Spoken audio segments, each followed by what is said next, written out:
Good morning, judges, students, and friends.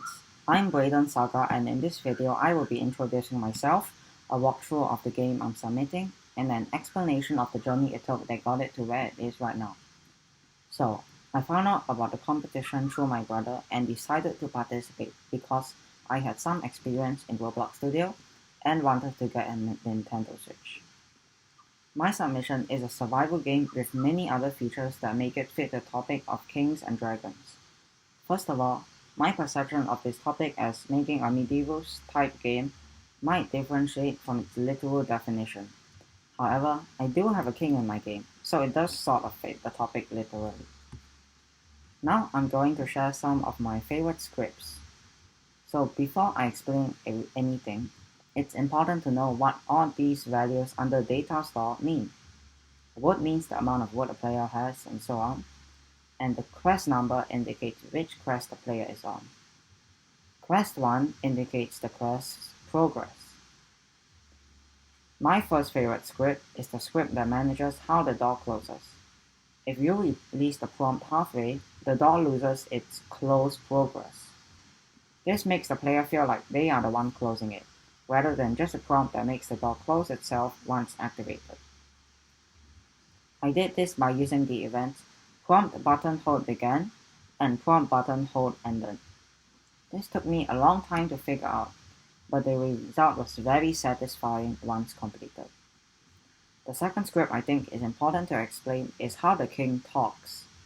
Firstly, I created a dictionary for everything the king says. This is a table of 12 tables of strings.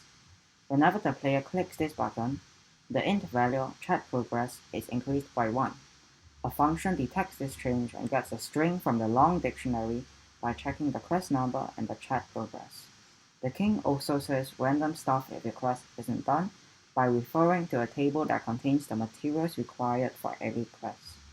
If quest 1's value is not equal to the materials required, then it sets this chat progress value to an absurdly high and specific number, and the function that detects chat progress changes will pick a random number and get a text from the not done banter table. And last but not least, the third and final script I would also like to explain is the placement system. One important part of the placement system is previewing the building you are placing on the client.